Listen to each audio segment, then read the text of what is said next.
everybody and welcome to my video getting tidier. I hope you're all well and I hope you've had a good few days. So it's nearing the end of the week. By the time you listen to my video it's going to be Friday and I'm sure everybody will be getting ready for the weekend. See what jobs they can do in the house, see what they can potentially declutter from their house. So the last few days I've been working, also trying to do things in the house, in between whenever I get a chance really. So you can see me in the kitchen, my hair's all wet, but you can see I'm just trying to do a bit of sorting out and doing my lunch. Also in the video you will see me getting rid of quite a massive item which has been blocking my playroom for the last few months. I do feel a little bit emotional about it because it's a sentimental item. But my daughter wanted to get rid of it. I did suggest to her that we could get rid of some other things and store it, but she didn't want to. And it's gone actually to my friend, and my friend has sorted it out for her sister-in-law who's pregnant. And I immediately said, please don't tell me where it's going to go. But actually, when she said about the future use, I was quite pleased. So I was pleased that's going to have a good home. I did a little bit of tidying up in the dining room just to try and keep on top of the table because the table started to get a bit cluttered and muddled.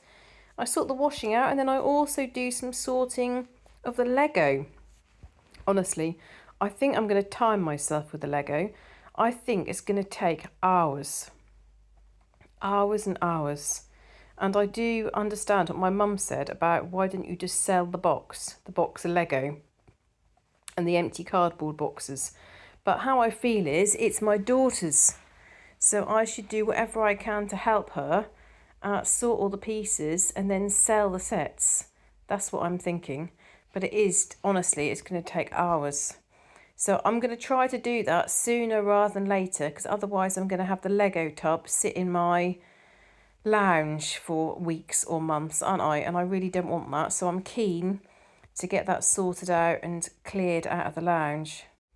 So tomorrow my husband's doing a shorter day at work, so I've got a plan for him. He's going to be taking all the charity shop bags to the charity shop. There are two in the boot, his car boot, that still haven't been taken. Then I've got the picture which has been sitting by my door for several weeks.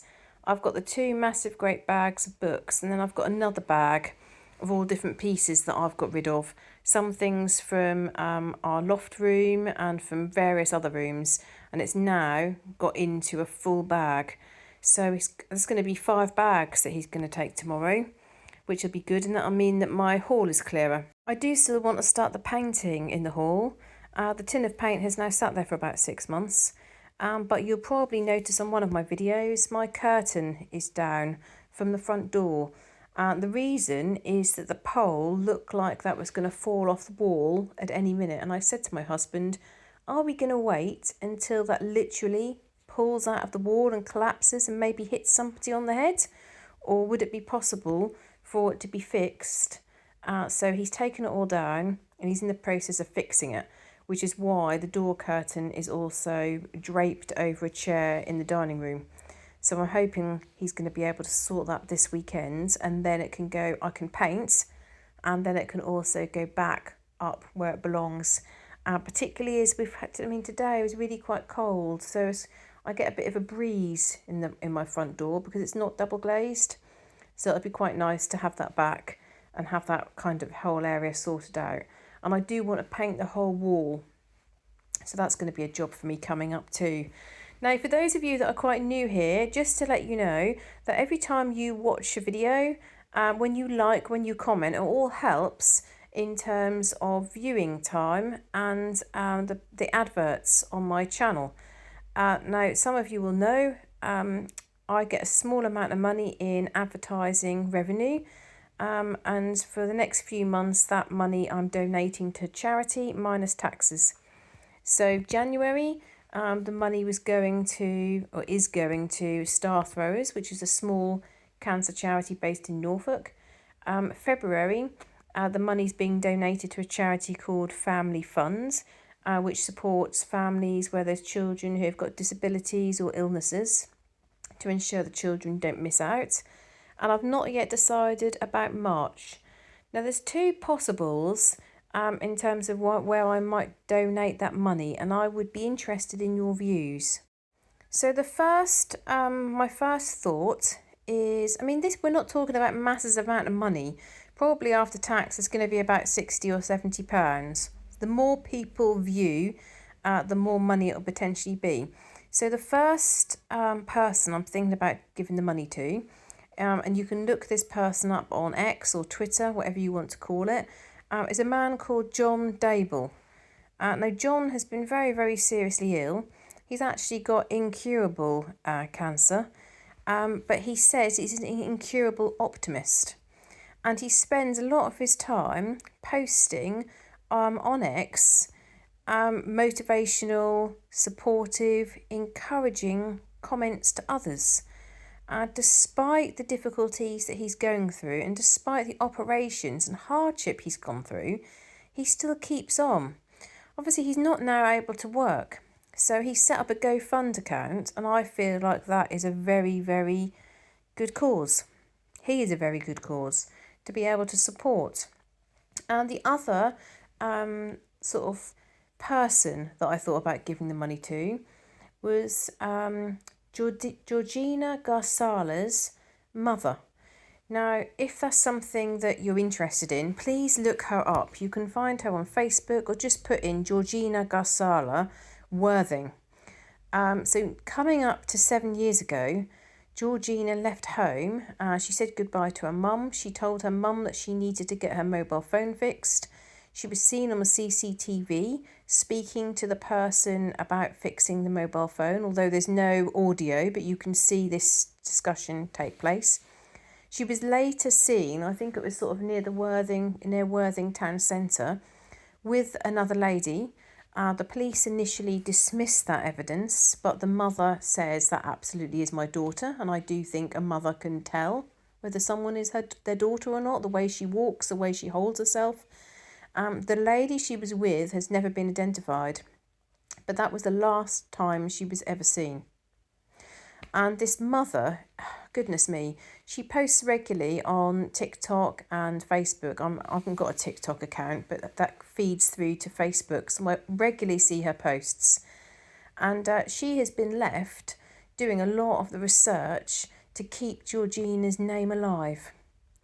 And all the costs of the things like posters, laminated cards and sleeves and tie wraps. And she's got a fund account like Amazon, where you can purchase things off Amazon, and some of them are only a few pounds. I thought, goodness me, what hell she's going through.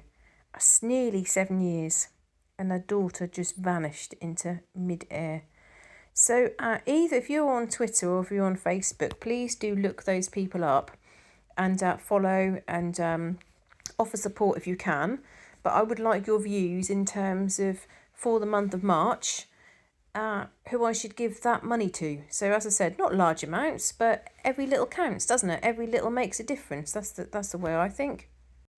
So I'm going to go through some of your comments now. So massive thank you for those of you that write comments on my posts. I absolutely love reading the comments that you add. Really, really enjoy it. So I'm going to go through some from my last video. So the first comment that I wanted to go through was from Casey. And Casey said, good for you, explaining your needs and wishes to your husband and daughter. Next comment from Karen says, your daughter teaching her granddad is really awesome. The best way to really learn is to teach. My dad is getting better. I was cooking the dinner, as you saw on this video. While I was cooking the dinner, my daughter was going through and teaching granddad, and they were using Duolingo together. And then she was helping him with the pronunciation, and he's definitely getting better and better. And she sets him homework each week, which I just find hilarious. And tonight he said, oh, I should pay for that Italian lesson, really. And my daughter said, no, you don't need to pay. I thought it was very, very nice. Linda Hayes says, I love your gardening clips. What a great job you're doing on your home. Yay, you. Thanks very much, Linda. Brooke says, I'm so glad you had a talk with your husband and daughter about your wishes for keeping things tidy. and that they seem to be getting on board. Yeah, I'm very pleased as well. Let's hope it lasts. I sent you a video on Instagram of a woman who redid her fireplace herself. Ooh, I don't very often log into my Instagram account, so I'll have to have a look.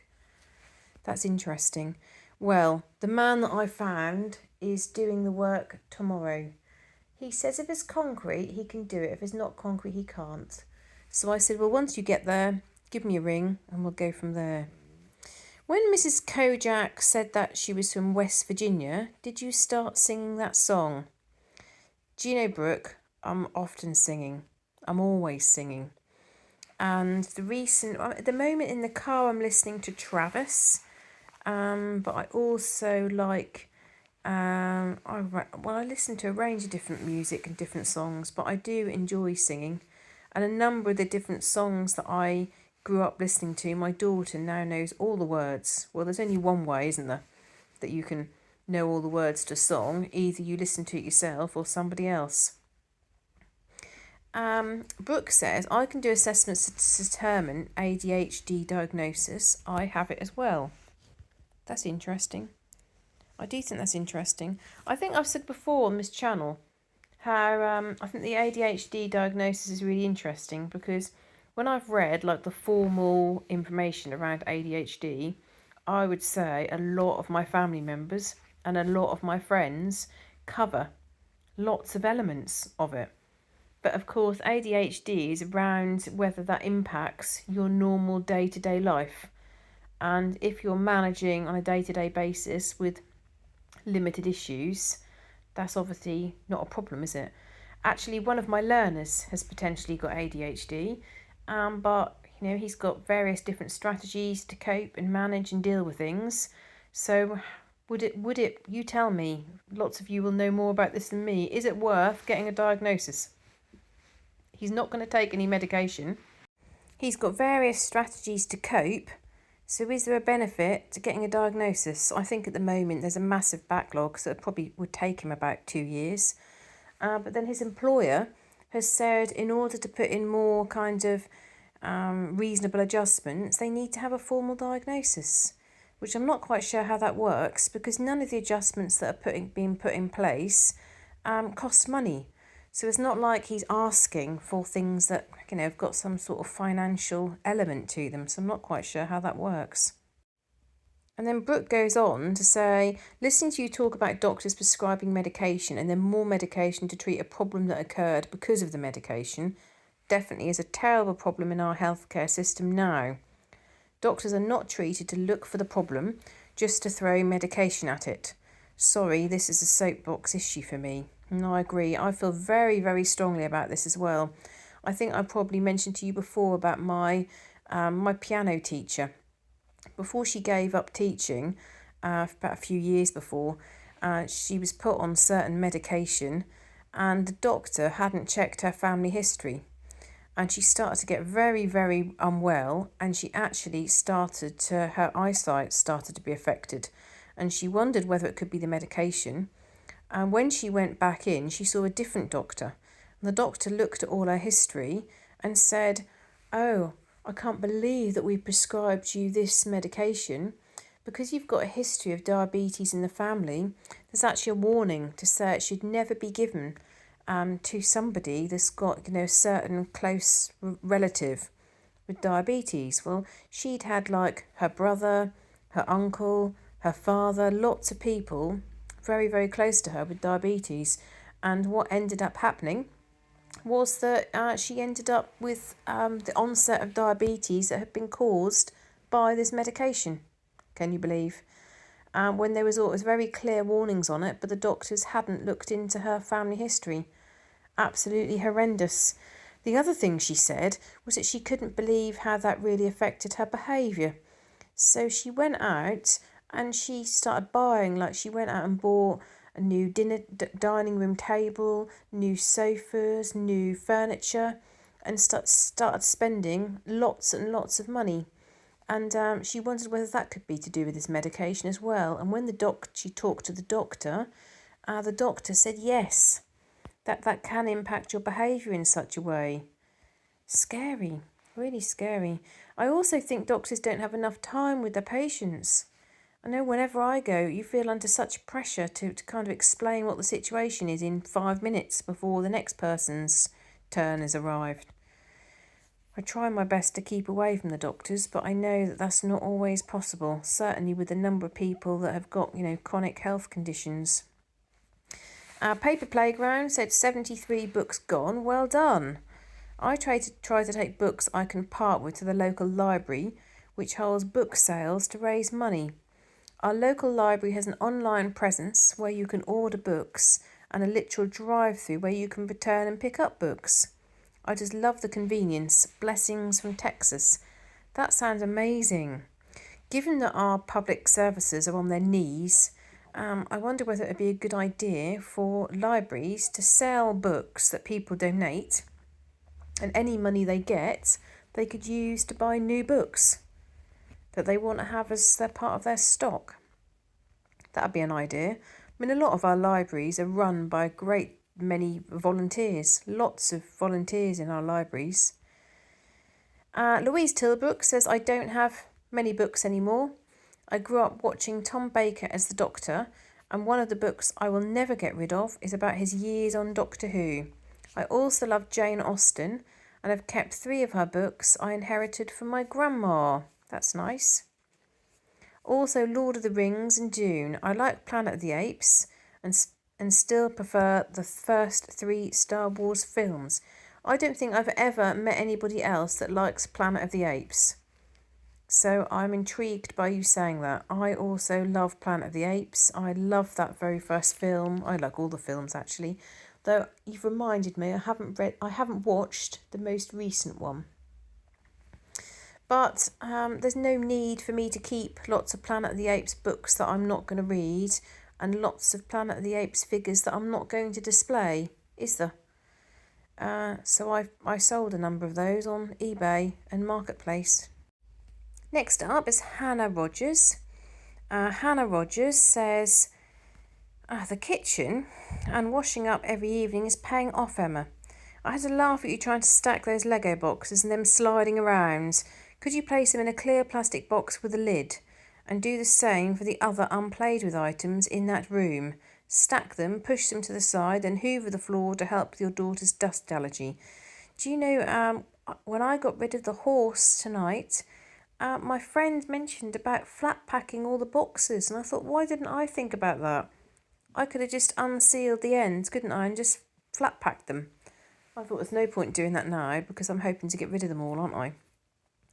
I did manage to create a big space though on the floor in the playroom, and I said to my daughter, go in there, and she went, oh, there's loads more space. Hannah says, then you could just sort and declutter each box at a time to cease making more mess and not feel overwhelmed. Keep up the hard work. Thank you very much, Hannah. Cynthia Miller says, hi Emma, I've recently been sharing some YouTube content with my husband. Now all of a sudden he's making my bed every day, rinsing his dirty dishes and putting them inside the dishwasher. Becoming tidier is catching. Well done, Cynthia's husbands. That is absolutely super. Sets an example for all the other husbands. Excellent.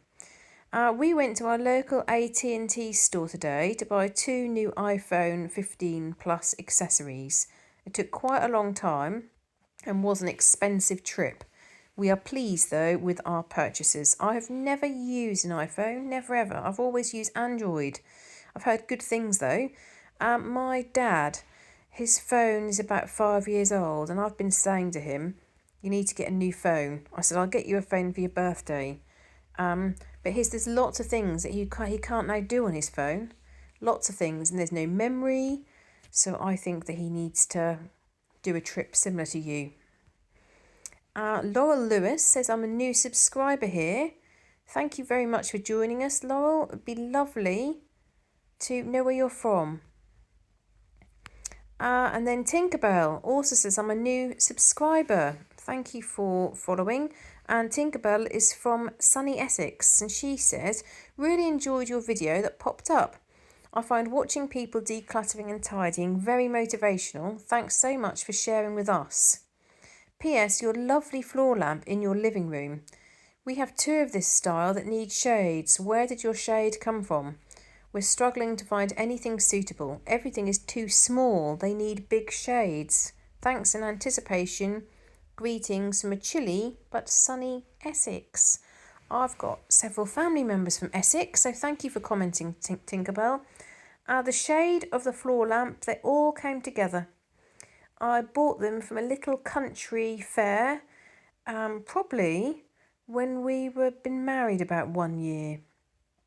And from memory, it cost me about £100. I absolutely loved it. I still love it. The shade is split. It is broken, but I twist it around so you can't see the broken part because I love the shade. So all of it is German. So it's West German pottery and the shade is from Germany. And I've never seen one. Actually, that's not true. I have once seen the bottom and the same shade. I was in complete shock. It's being sold in a shop in slightly better condition, the lamp, than me. The only thing I could suggest is having a look online to see whether you can get anything from Germany, because they're far more common there than here. But I agree, it's not easy. It's not easy. I like the fact that you instantly realise it's a floor lamp, because often people message on my channel to say, why have you got that standing on the floor? I'm guessing that it's not common in other parts of the world to have a floor lamp. Next comment is from Katharina Montag. And Katharina says, hello Emma, greetings from Austria. I was thinking, as your daughter isn't really playing anymore in the playroom and her bedroom has gained more space, would it be an option to turn the playroom into a utility room where you can dry, store and fold your laundry? It has to go upstairs anyhow. So the laundry clutter is out of the ground floor. If someone visits, just shut the door. You can park, then put all sorts of things in here. But make it a habit to tidy and clean that room, let's say every second Saturday of the month or whatever, you know what I mean. But then you've contained a lot of stuff but gained a lot of space downstairs. But I don't suggest to take anything from your daughter's room she still wants. You are making marvellous progress and keep up maintaining. Thank you for your lovely comment again, Katharina. Are you Katharina or Katarina? I worked with somebody whose name's spelled very similar to yours, and she was a Katarina. Yeah, I could turn it into a utility room, but my daughter has got plans and aspirations for it to be a craft room. So we'll have to see what happens with that. Really, I should make more use of the spare bedroom. But at the moment, the spare bedroom is actually a car boot room. I do need to go back and have a look at some of the things I put in there that are going to go on the car boot sale. Maybe it'd be better for me to get rid of some more of those things. I don't know.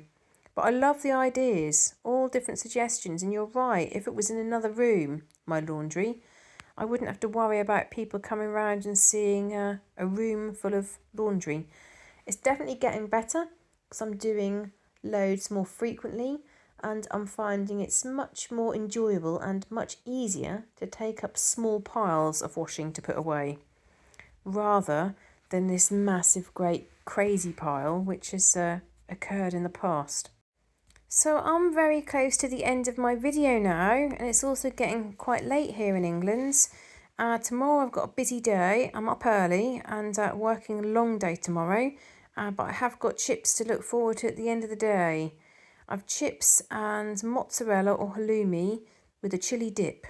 So I've got that to look forward to. And then the start of the weekend, yay! So I hope you've had a lovely week. Thank you very, very much for watching my video and for your ongoing support. You can see me here in the video looking through my daughter's massive pile of Lego and slowly splitting it out. It's going to take me a while. It really is. I think I'll set her a bit of a target to organise some of the colours. What do you think? Any quick way of doing this? I'm not sure that there is. So thank you for watching my video and for all your support. Have a lovely weekend and see you in my next video.